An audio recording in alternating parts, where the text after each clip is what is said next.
저는 문해력이 아이들과 사람들의 학습 그리고 공부에 어떤 영향을 미치는지에 대한 이야기를 하려고 하는 전병규라고 합니다.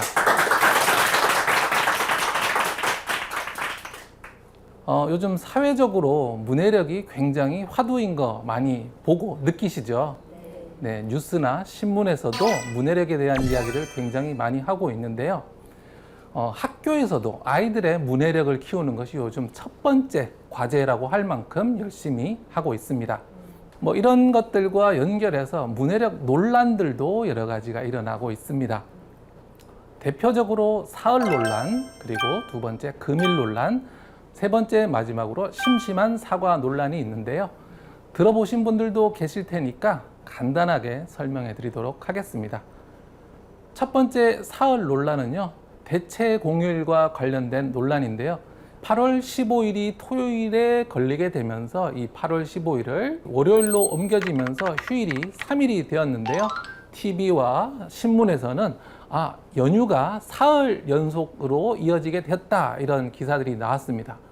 그런데 이런 기사들을 보고 사람들이 막 비판 댓글을 단 것입니다. 왜 비판 댓글을 달았을까요? 바로 사흘이면 숫자 4니까 4일 아니냐, 왜 연휴는 3일인데 사흘이라고 이야기하느냐라고 비판을 한 겁니다. 사흘은 원래 3일이잖아요. 그런데 사흘이니까 4일 아니냐라고 비판 댓글을 달았는데, 이런 분들이 한두 분이 아니고 굉장히 많았던 겁니다. 두 번째는 금일 논란인데요. 어떤 대학교에서 교수님께서 금일 저녁까지 무언가를 제출해라, 이렇게 이야기를 하셨다고 합니다. 그런데 대부분의 학생들이 제출을 하지 않았다고 해요. 네, 왜냐하면 금일을 금요일이라고 이해를 한 것입니다. 네, 금일은 이제 금자를 써서 오늘을 뜻하거든요. 그래서 교수님이 오늘 저녁까지 제출하세요 라고 했는데, 학생들은 금요일까지구나 라고 해서 제출을 하지 않은 거죠. 세 번째는 심심한 사과 논란입니다. 한 카페에서 어떤 이벤트를 진행을 했는데요. 이 이벤트가 생각만큼 잘 운영이 되지 않았습니다. 그래서 카페에서는 심심한 사과의 말씀 드립니다 라는 공지를 올렸는데요. 사람들이 왜 사과를 하면서 심심해 하냐, 정말 사과하는 거 맞냐, 이런 비판들을 한 겁니다. 네, 정말 웃프다라고 이야기를 할 만큼 웃기기도 하고 어이가 없기도 한데요. 저는 초등학교에서 정말 많은 아이들을 봐왔는데요. 아이들의 이해력과 학습력은 굉장히 차이가 컸습니다. 어떤 아이들은요, 우리가 개떡같이 얘기해도 찰떡같이 알아듣는다, 이런 표현 쓰잖아요. 제가 어떤 이야기를 하더라도 금세 캐치해서 파악하는 아이들이 있고요. 정말 안타깝지만 그 정반대의 아이들도 있습니다. 정말 온갖 방법으로 최대한 설명을 잘 해도 끝끝내 못 알아듣는 아이들이죠. 그래서 이런 아이들은 보통 방과 후에 남겨서 선생님들이 개별 공부를 봐주는데요. 저 역시 그렇게 했습니다. 그러면서 경험했던 것들이, 왜 이 아이들은 내가 이렇게까지 설명하고 가르쳐 주는데도 이해하지 못할까라는 것을 너무 많이 경험했습니다. 똑똑한 아이들, 공부를 잘하는 아이들은 1분, 2분, 3분, 4분 내에 이해할 것들을 이 아이들은 1시간 동안 설명해도 잘 이해하지 못한다는 거죠. 더 심각한 것은 겨우겨우 이해를 시켜서 집에 보냈더니 다음날 돌아왔는데 원상 복귀가 되어 있더라는 겁니다. 그래서 이렇게 공부가 느린 아이를 지도하는 선생님들이 다 좌절감을 좀 많이 느끼시거든요. 도대체 왜 그럴까? 그러면 이런 아이를 봤을 때 보통 선생님들과 부모님들은 이렇게 생각하십니다. 첫 번째, 이 아이가 열심히 하지 않는다. 그런데요, 제가 1시간 동안 붙잡고 해보면서 이 아이가 열심히 하려고 하는데도 이해를 잘 못한다라는 느낌을 받았습니다. 그런데도 이해력이 현저하게 떨어지더라라는 겁니다. 또 두 번째로, 많은 부모님과 선생님은 머리가 나빠서 그런가? 라고 생각을 하십니다.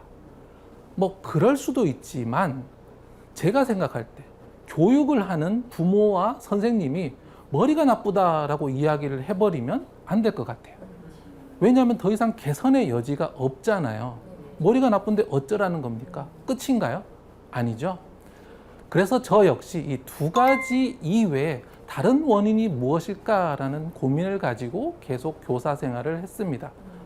그러면서 왜 저 아이는 이해력이 떨어질까? 왜 어떤 아이는 이렇게 이해를 잘할까? 많은 생각들을 했었는데요. 어느 날 굉장히 어떤 한 사건이 저에게 힌트를 주었습니다. 아이들에게 국어책을 읽히게 했는데 어떤 한 아이가 너무너무 못 읽는 겁니다. 그런데 5학년인데요. 한글을 방금 뗀 아이처럼 더듬, 더듬, 더듬 글자를 읽더라고요. 아, 우리 반에서 공부를 제일 못하는 아이인데 읽기도 정말 제일 못하네? 라고 생각을 했는데 그 순간에 뭔가 느낌이 왔습니다. 작년에 반에서 가장 공부를 못하는 아이가 읽기를 가장 못했거든요. 그 재작년도 보면 똑같았어요. 그러니까 공부를 제일 못하는 아이와 읽기를 제일 못하는 아이가 계속 같았다라는 겁니다. 그래서 그 순간 읽기 능력과 성적과 어떤 관련이 있을까라는 어떤 생각을 하게 되었고, 그때부터 아이들을 계속해서 관찰해 왔습니다.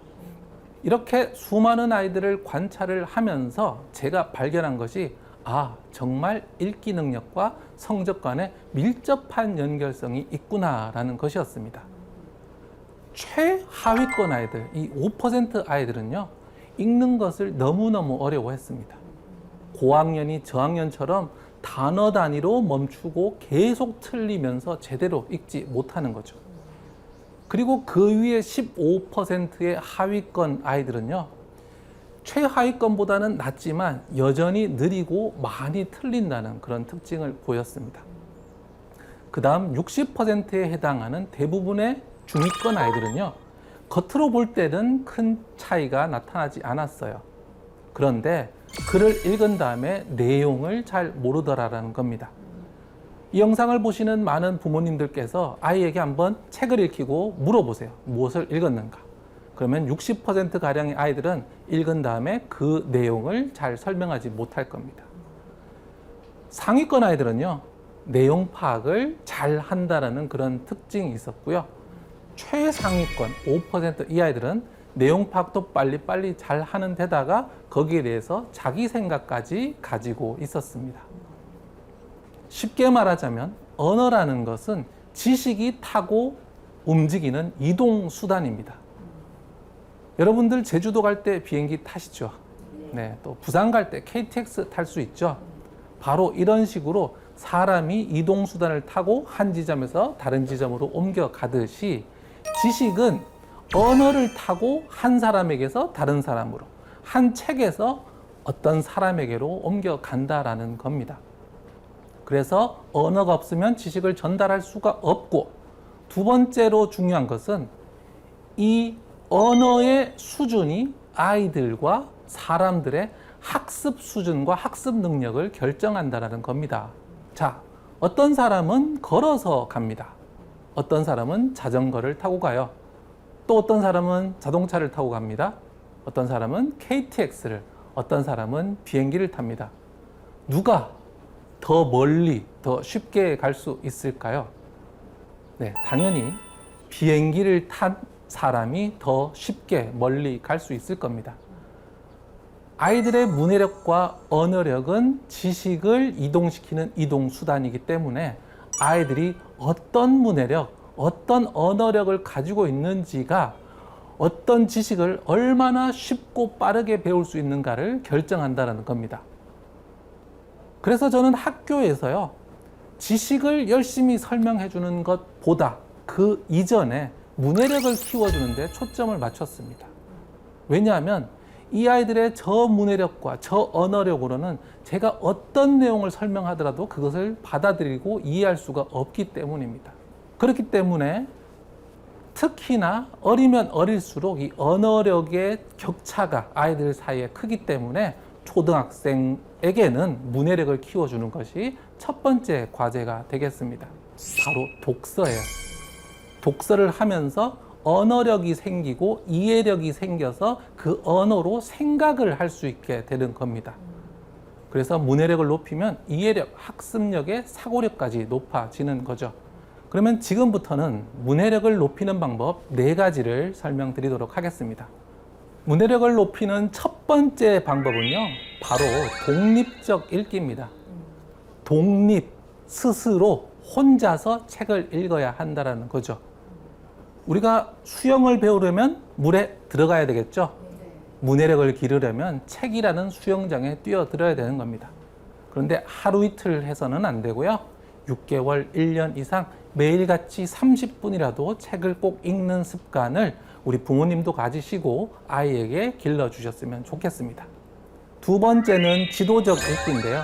지도적 읽기라는 것은 혼자 읽는 것이 아니라 부모님이나 선생님이 아이와 함께 읽으면서 읽는 방법을 지도를 해주는 겁니다. 수영장에서 놀면은 수영이 늘기는 하겠죠. 그런데 저병, 평영, 배영을 배울 수 있을까요? 아니죠. 배우지 않고 수영하면 그냥 개해영, 자유형 정도를 하게 되겠죠. 그래서 조금 더 높은 문해력, 조금 더 좋은 독서법을 익히려면 책을 잘 읽는 어른이 그것을 알려줄 필요가 있습니다. 여기서 이 단어가 무엇일까? 이 문장을 어떻게 이해하면 될까? 이 내용을 정리하려면 어떻게 해야 될까라는 방법을 알려주시면 아이가 그 요령으로 독립적 읽기를 하면서 문해력이 쑥쑥 크게 됩니다. 세 번째는 한자어를 공부하는 건데요. 문해력에서 가장 중요한 부분이라고 한다면 어휘력을 이야기할 수 있습니다. 왜냐하면 사람의 언어라는 것은 어휘 더하기, 어휘 더하기, 어휘 더하기, 어휘. 계속 어휘를 그냥 붙여 놓은 거거든요. 그래서 어휘력을 일단 기르는 것이 중요한데 우리말의 60%는 한자어입니다. 그렇기 때문에 한자어를 학습을 하면 우리말 어휘력이 가장 빨리 늘 수 있습니다. 그런데 한자를 학습한다라는 것은 한자를 쓰고 외우는 것은 아닙니다. 사람 인자를 이렇게 계속 쓴다거나 물수자를 계속 써본다고 문해력이 느는 것이 아니고요. 한자로 된 어휘를 잘라서 생각해 보는 것이 필요합니다. 마지막 네 번째는요, 이야기책과 지식책의 균형을 잘 맞추는 것입니다. 이제 읽기를 배울 때는 좀 더 읽기가 쉬운 이야기책을 중심으로 초등 1, 2, 3학년 때는 이렇게 읽고요. 4, 5, 6학년이 된다면 조금씩 지식책으로 비중을 옮길 필요가 있습니다. 이렇게 지식책을 많이 읽었을 때 어려운 어휘라든지 또 비문학을 읽는 능력이 길러질 수 있기 때문입니다. 저는 필명으로 콩나물쌤이라는 이름을 쓰고 있습니다. 네, 도대체 왜 콩나물쌤이냐 많은 분들이 물어보시는데요. 콩나물을 기를 때 보면 콩나물은 이렇게 물을 주면 물이 밑으로 다 빠져나갑니다. 그런데 빨리 키우고 싶다고 이 콩나물을 물에다가 푹 담궈 놓으면 어떻게 되는지 아십니까? 네, 맞습니다. 다 썩어버립니다. 저는 어쩌면 우리나라 교육이 이렇게 콩나물을 물에다 담궈 놓는 거 아닌가라는 생각을 많이 합니다. 우리가 배우는 것이 있으면 잊어버리는 것도 있고 놓치는 것도 있고 그런 것들을 용인하면서 정말 의미 있는 것들, 중요한 것들 위주로 콩나물에게 물을 주고 빠져나가면서 이렇게 했을 때 아이가 잘 성장할 수 있는데 정답 하나하나 모두 외우게 하고 하나라도 틀리면 안 되게 하는 이런 모습들이 아이를 물에 담궈놓은 콩나물처럼 키우는 게 아닌가 그런 생각이 들어서요.